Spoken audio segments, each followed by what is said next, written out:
If you saw our previous video, we discussed how the entire Soviet Union was a creation of the same bankers who controlled Wall Street and all the private central banks of the world, and how this whole idea of a Cold War was nothing but a propaganda tool used in what was merely a controlled opposition movement. Let us take a look again at the history of how this whole fictional event, which they called the space race, was set up, and what were the events which caused them to decide to fake it rather than to actually try and send a man to the moon. Human beings have been fascinated with the moon for thousands of years. During the Industrial Revolution and the development of more modern technology, people started to wonder whether it might be possible to send human beings there someday.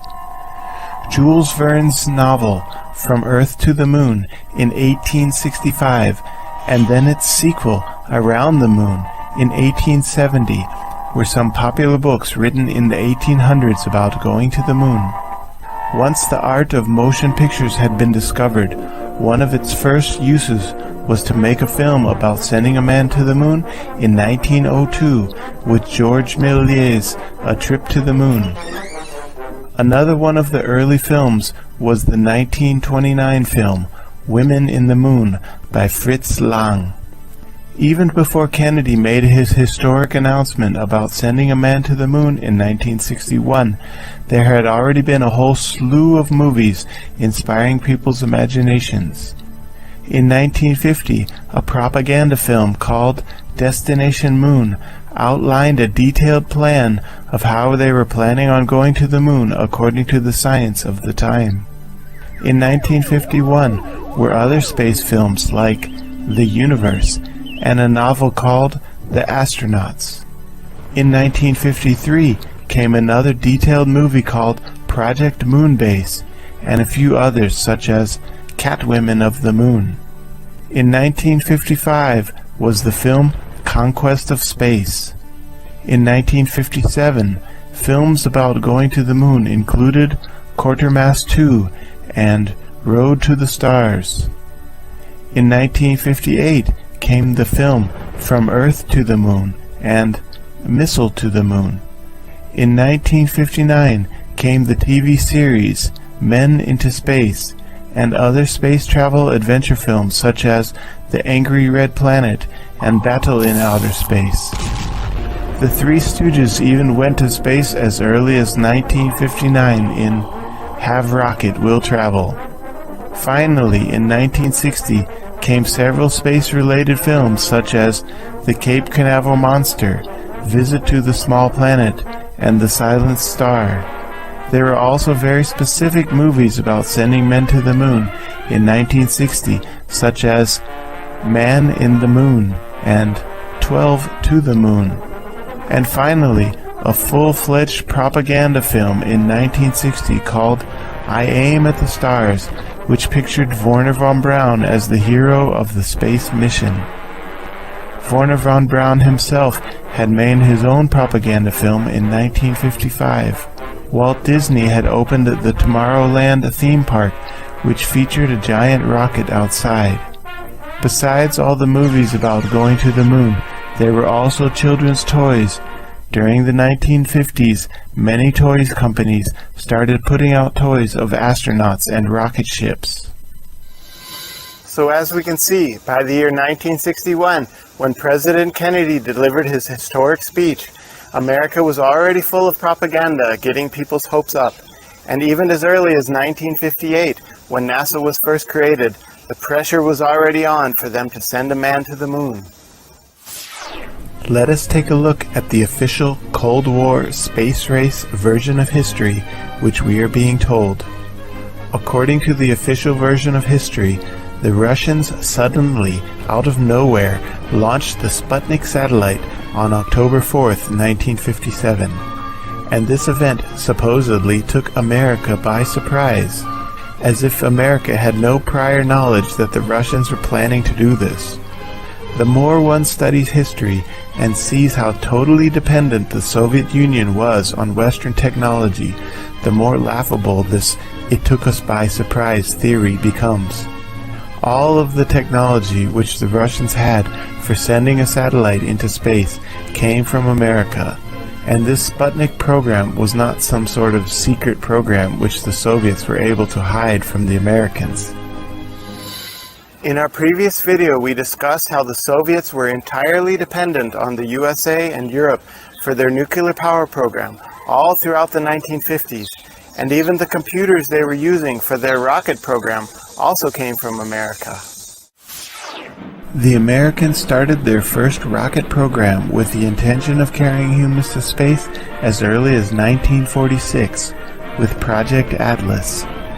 The Soviets did not start developing their R-7 rocket until the year 1953. Also in the year 1953, when the Soviets were starting their first rocket program, the Americans had already begun their second rocket program, known as the Titan rocket. And not only did they have a program for building rockets, but they also had a program for testing out spacesuits. Russell Colley had been designing the first full-pressure, high-altitude suit as early as 1934. In 1959, Russell Colley appeared on the TV show What's My Line and spoke about the spacesuits he was creating for Project Mercury. When Yuri Gagarin became the first human to enter low Earth orbit in 1961, he was wearing one of Russell Colley's spacesuits. So the theory that the Sputnik program came as a surprise to the Americans is completely ridiculous. America knew about every step of the Soviet space program because they were helping them out with every step along the way. The fact that the Americans put their first man into space just 1 month after the Soviets proves how closely these two sides were working together, and had been for nearly 20 years. At the end of World War II, with Operation Paperclip and Operation Oswiakim, dividing the Nazi rocket scientists, some of them going to America and some of them going to the Soviet Union. In fact, America had secretly been supplying the Soviets with the technology they needed to keep up with America in their space program. The theory that the Soviets got the first satellite in space, the first animal in space, the first man in space, was all part of a pre-planned event in order to create the illusion that the Soviets were somehow ahead in this so-called space race. However, 20 days after Alan Shepard made his first flight into space, President Kennedy changed the stakes of the game. On May 25, 1961, President Kennedy announced to Congress about his intention to put a man on the moon, and he told NASA to start preparing a budget so that Congress could approve it. However, there was a problem with this. At the time, NASA knew absolutely nothing about the moon, yet less how to send a man there. The only thing they knew was that space is full of extremely deadly radiation and dangerous micrometeorites. The Explorer 3 satellite and the Pioneer 1 satellite of 1958 were both equipped with radiation sensors and micrometeorite detection equipment as well. So in the year 1961, just a few months after the Russians and America sent a man to space, Kennedy made his famous announcement about sending a man to the moon. But at that time, there was 3 competing theories about how to do that. Let us take a look at this NASA document which describes these 3 competing theories in more detail. The heat was on. 13 months had elapsed since President Kennedy declared that the United States would land men on the moon, but NASA still didn't have a clear path to the moon. There were multiple ways to get to the moon. 1. Blast straight off the ground on a direct path to the surface and return the same way. 2. Launch into Earth orbit, refuel, and assemble the spacecraft, and then take the entire craft to the moon. 3. Launch into lunar orbit and land with a small lander on the lunar surface while the remaining spacecraft stays in orbit. The first pass, called direct ascent, was initially the most popular option. However, it became clearer with more discussion that this option wouldn't meet the president's deadline. the 12 million pound thrust battleship-sized Nova rocket didn't exist yet, and it was sure to run over schedule. This left the other two approaches, the Earth Orbit Rendezvous, or EOR, the second favorite, and the Lunar Orbit Rendezvous, LOR, otherwise known as the Dark Horse. So as we can see, this Lunar Orbit Rendezvous plan was the least favorite of the three plans. But why was it chosen over the other ones? We need to look at these three plans in a little more detail in order to understand this fateful decision. The Lunar Orbit Rendezvous plan was first thought up in 1916 by a Russian scientist named Yuri Kondratyuk, and proposed later in 1923 by a German scientist named Hermann Oberth. However, in the year 1961, after Kennedy set the deadline, a man by the name of John Houbolt became the chief proponent of this plan. In November of '61, John Houbolt wrote a 9-page letter to the new NASA Assistant Administrator Robert C. Siemens and personally delivered it to his desk. There were many critics to this plan. For example, one of the NASA's main engineers is quoted in saying, "Houbolt has a scheme which has a 50% chance of getting a man to the moon and a 1% chance of getting him back." There were also gaping flaws in his figures, such as the weight of the ship and the amount of thrust required. But still, he pushed forward as it being the only way to reach the moon by the end of the decade. NASA's main administrator was James Webb, who was in favor of the direct ascent approach, of building a giant Nova rocket which could go to the moon, land, take off again, and come back to Earth. But Houbolt argued that this approach would take too long, as the most powerful rockets at that time had only a fraction of the size and energy required, and to develop such a large new type of rocket would not happen before the end of the decade. And then there was von Braun's Earth Orbit Rendezvous. Von Braun had long been a proponent of building a space station in Earth orbit since the early 50s. In this 1955 Disney production, von Braun is explaining why the space station would be necessary. Basically, he knew that the ship for going to the moon would be too heavy and it needed to be assembled in parts at the space station. And most importantly, the ship would not be able to hold enough fuel, so the space station would also act as a refueling stop. So here is the key point of his whole plan. The main thing he was concerned about was the deadly radiation of space. He knew that an incredible amount of energy was needed in order to protect the astronauts from this radiation. Let us listen to his actual words. For the hull of the ship, we are adapting the cabin section of one of the Earth to Space Station passenger rockets. To the nose, we have added a small atomic reactor, which will drive a steam turbine and furnish electricity for the ship's instruments. This shield will protect the crew members from dangerous radiation. Yep, that's right. His original plans included a nuclear power station installed on the ship in order to supply the energy for a radiation protection force field. Von Braun was certainly a dreamer, to say the least.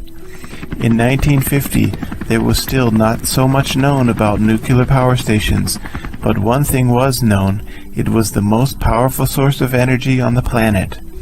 A few nuclear power stations had been constructed at that time, but how to condense a nuclear power station into a small enough size to fit on board a spaceship, and how to actually build a force field around the ship were still only hypothetical theories at the time. But one thing can be said about it: it was actually a practical plan if your goal really was to send a man to the moon and you knew that there needed to be a way to protect him from the radiation. The problem with space radiation had to be dealt with. It couldn't just be ignored. And this was one of the main reasons why von Braun was so opposed to the Lunar Orbit Rendezvous plan. It completely ignored the dangers of space radiation, as the ship offered no protection from it. So here it should be mentioned that one of the other early proponents of this lunar orbit rendezvous plan was none other than Buzz Aldrin himself. In 1961, Buzz Aldrin was a student at MIT and writing his thesis on the orbital rendezvous techniques needed for the lunar orbit rendezvous plan. So it certainly helped to have a powerful and well-educated Freemason on the inside willing to support this plan. In fact, he was probably one of the first to sign his name up to be one of the ones who would ride aboard the ship which was going to be faking a moon landing. Freemasons like him were already very familiar with withholding secrets from the public. There was still one other Freemason which needed to be convinced, however, and that was James Webb, the chief administrator of NASA. At the end of 1961, beginning of 1962, James Webb was still a proponent of the giant Nova craft, which in theory didn't need to make any rendezvous at all. So while we are on the subject of Freemasons who were at NASA, let us look at the list of publicly known Freemasons who were working there at the time. Remembering that Freemasonry was still a mostly secret society back then, many Freemasons told their lodges to withhold their names from the registry records. But we do still have a list of publicly admitted Freemasons who were working at NASA at the time. First was John Glenn, one of the first 7 astronauts selected in 1958 when NASA was first formed. A Freemason like him surely would have known that NASA was formulating a plan for faking the moon landings as early as 1962. Second, we have Gordon Cooper, another Freemason selected as one of the first 7 astronauts in 1958. He flew on both the Mercury and Gemini projects and had even been selected to fly on a couple of the Apollo missions. And although he never personally did fly on any of the Apollo missions, he certainly was aware of the fakery going on there. Thirdly, we have Wally Schirra, another one of the first 7 astronauts selected in 1958. Wally Schirra flew on both the Mercury and Gemini missions, so certainly he would have known that the Apollo plan was to fake a moon landing. In fact, Wally Schirra was on the Apollo 7 flight where they faked docking with the Saturn SIVB rocket section. Another famous Freemason who was also aboard that famous Apollo 7 flight where they faked a docking with the Saturn SIVB, there was Don F. Isley. He was selected for astronaut training in 1963, the same year after Kennedy was assassinated. Another famous Freemason to fly on one of the Apollo missions was Thomas P. Stafford. Thomas P. Stafford was selected for astronaut training in 1962, the same year in which the decision was made to fake it.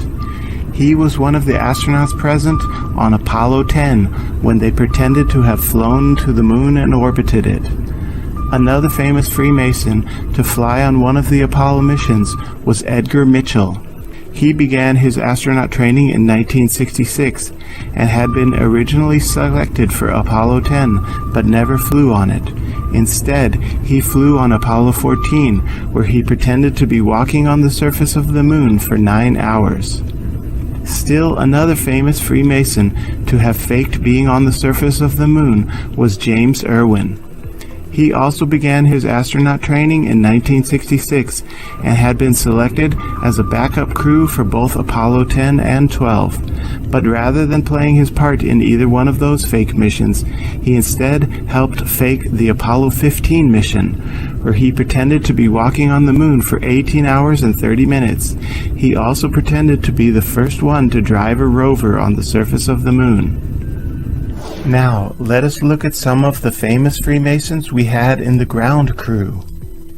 Probably the most senior of all the Freemasons involved in the Apollo project was Vannevar Bush, an old computer engineer who had played a role in World War II and had benefited from Hitler's rise to power.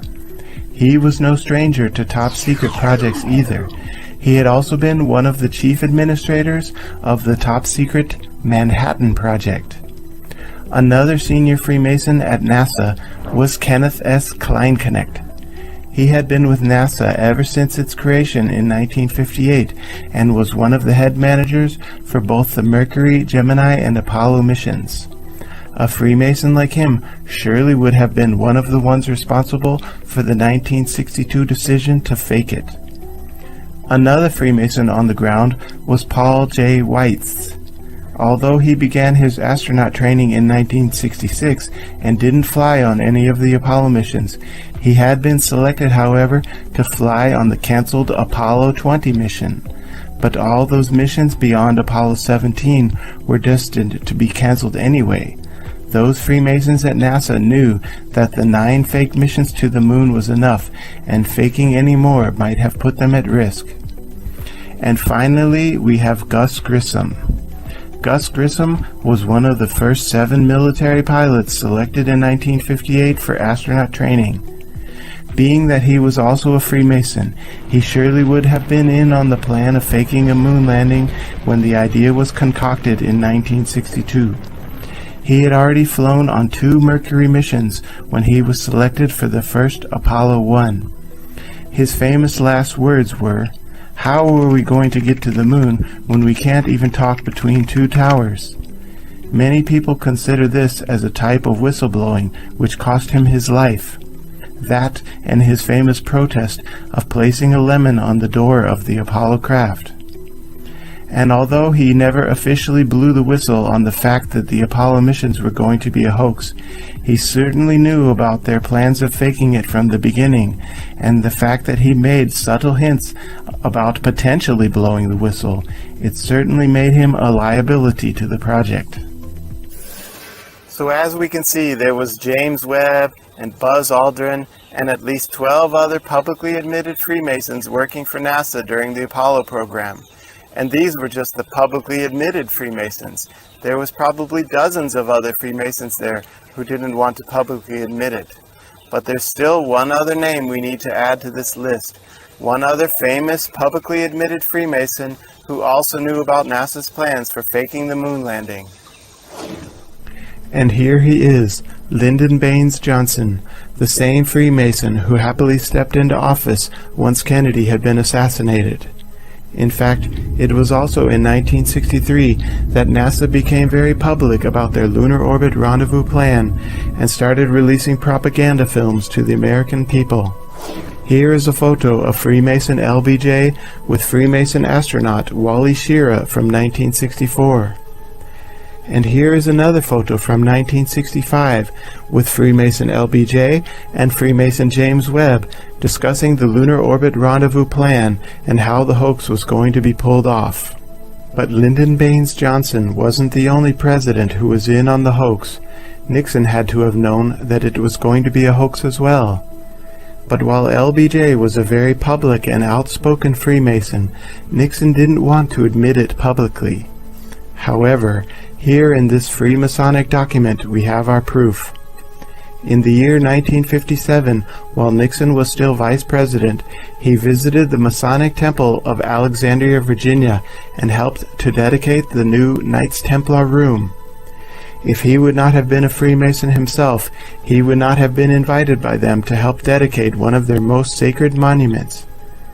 So not only had these Freemasons created plans for the Vietnam War while LBJ was in office, but they also had known that Nixon was going to be the president after him while the moon landings were going to be faked. At last we have a photo from LBJ's last historic visit to NASA in 1968. During this visit, he told NASA that Nixon had been briefed about the fact that the moon landings were going to be a hoax. Now that all was secured, in 1968, LBJ announced that he wouldn't run for candidacy anymore, and Nixon announced that he would run for candidacy. Also, in '68, James Webb announced that he was retiring from NASA. All the plans had been set into motion. Apollo 8 had successfully faked an orbit around the moon, and a new Freemasonic president would step into office soon to help support the lie that the moon landings were real. The scheme which they had concocted in early 1962 was finally coming to fruition. We can even pin down the exact date in which the decision was made to fake it rather than to actually try and go. There was one person on the NASA team who was not a Freemason, so it was a bit more difficult to convince him that faking it was better than actually trying to go, and that person was Wernher von Braun. Wernher von Braun was definitely a Nazi, but a Freemason he was not.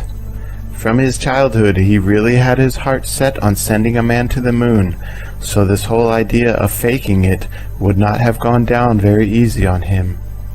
He was the last man at NASA which needed to be convinced that faking it was the thing to do, and this NASA document shows the exact date in which he caved into the idea. But that changed on June 7th, 1962. For 6 hours, Marshall representatives presented their argument for using the EOR, or Earth Orbit Rendezvous approach.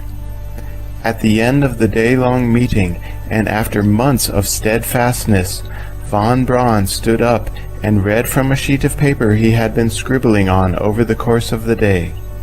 We at the Marshall Space Flight Center readily admit that when first exposed to the proposal of the lunar orbit rendezvous mode, we were a bit skeptical, particularly of the aspect of having the astronauts execute a complicated rendezvous maneuver at a distance of 240,000 miles from the Earth, where any rescue possibility appeared remote.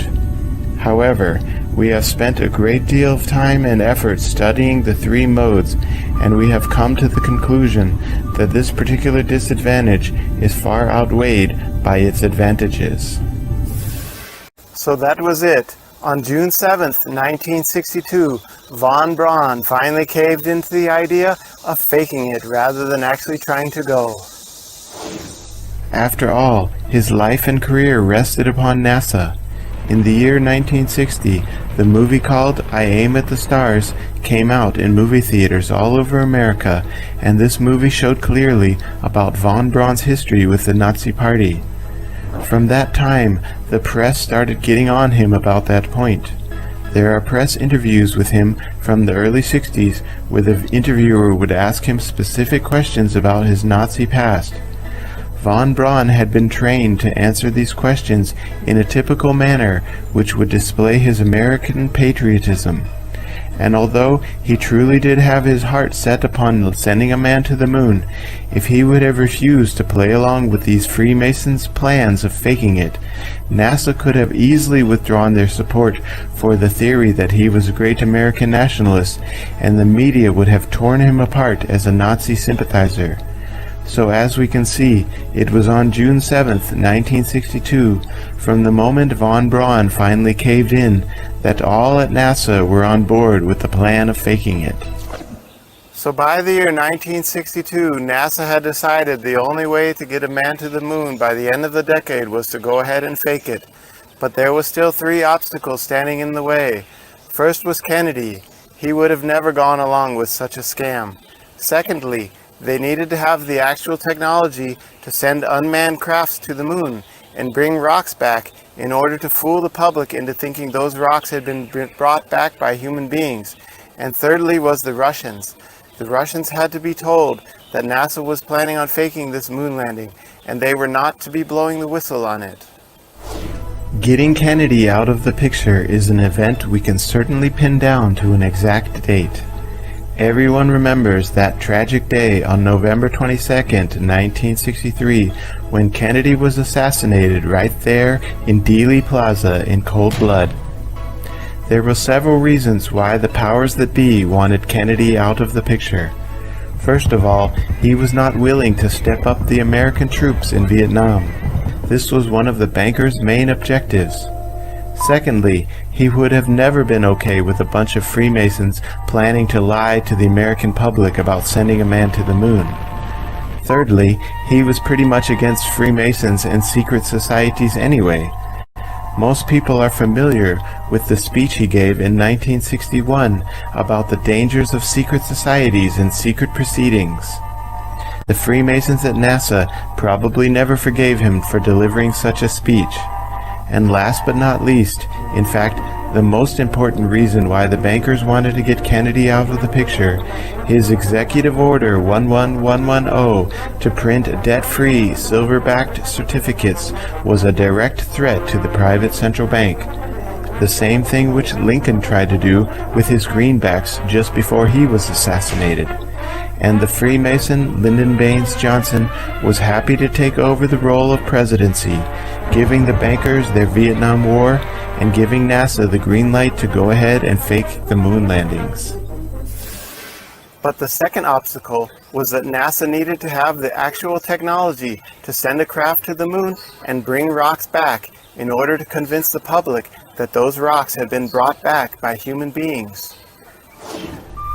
In 1962, NASA was having major problems with their space probes.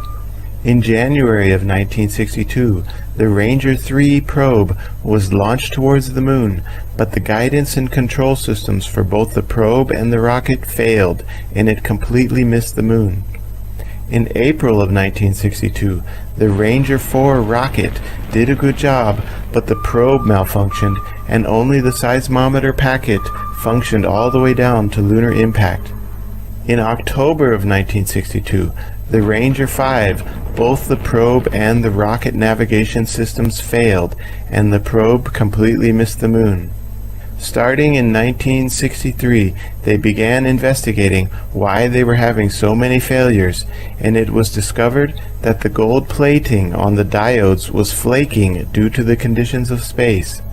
By January of 1964, NASA had finally created a new diode which wouldn't have this problem, and by Ranger 6, both the rocket and the probe functioned well all the way down to the surface of the moon. On Ranger 6, they did have a problem with the camera providing live video feed, but by Ranger 7 in 1964, that problem was solved, and they were able to send live video feed from the probe all the way down until surface impact. From that point, they knew it was only a matter of time before they could make soft landings on the moon and even bring rocks back from the moon using unmanned crafts. But there was still one last piece of the puzzle. The Russians had to be brought on board with the idea of NASA faking a moon landing. In June of 1963, while NASA was busy fixing their diode problems, a historic treaty was signed between the Soviet Union and the US, known as the Hotline Treaty. Both countries agreed to run a transatlantic cable which could connect the Kremlin directly to the Pentagon over a secure phone line. By early '64, the same time as NASA had solved their diode problems, this hotline was finally laid down, and President LBJ could hold secret meetings with the Kremlin anytime he wanted. However, there was one problem in the Soviet Union which was standing in the way. The leader at that time, Nikita Khrushchev, had become a bit of a wild card for the bankers of the Soviet Union in a somewhat similar way to how Kennedy had become a wild card for the bankers in the USA. Nikita Khrushchev had been meeting with Kennedy, and these two had been discussing plans for reducing Cold War tensions, and that was exactly opposite from what the bankers wanted. They needed these so-called Cold War tensions to be in full effect in order to pull off their Vietnam War agenda. So Nikita Khrushchev also had to be removed. And he finally was. On October 14th, 1964, Khrushchev was taken out of power, and the bankers put two perfect puppets in power to replace him.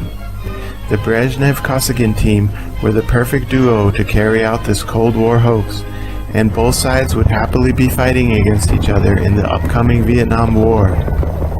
As Kosygin himself was particularly fluent in English, LBJ would easily have been able to call him up on the Kremlin hotline, and the two could have made their plans for how to carry out this so-called Cold War. The two sides would agree to fight against each other in the Vietnam War, and the Americans would secretly be supplying the Soviets with the technology they needed to fight against the US ships. And most importantly, the US agreed to start reducing their nuclear stockpile while secretly aiding the Russians in increasing their nuclear stockpile. As Anthony C. Sutton so clearly exposes in his book Wall Street and the Bolshevik Revolution, it was the ball-bearing manufacturing machine made by Bryant Chucking Grinder Company which enabled the Soviets to manufacture the micro ball bearings needed for the accelerometers and gyroscopes of the inertial navigation system which all Soviet nuclear missiles needed. And not only that, the radar detection systems which the Soviets were using to track and shoot down U.S. bombers during the Vietnam War were also being supplied to them by the U.S. So while secret plans were being made to carry out this deadly Vietnam War, other secret plans were being made about the so-called space race. America would be supplying the Soviets with the equipment they needed to stay ahead in the so-called race to the moon, and the Soviets were even permitted to fake parts of their own space program, such as the 1965 Voskhod 2, where Alexei Leonov faked being the first man to step outside of his spacecraft. So as we can see from this video, it was in the year 1962 that NASA finally decided to fake it rather than try and make it. And it was at the end of 64, beginning of 65, just a few months after Khrushchev was taken out of power, and a few months before the beginning of the Vietnam War, that the Russians were told that NASA was going to be faking a moon landing, and they were not to be blowing the whistle on it. An agreement they still keep to this day, with the two sides merely being pawns on the chessboard in the bankers' controlled opposition wars.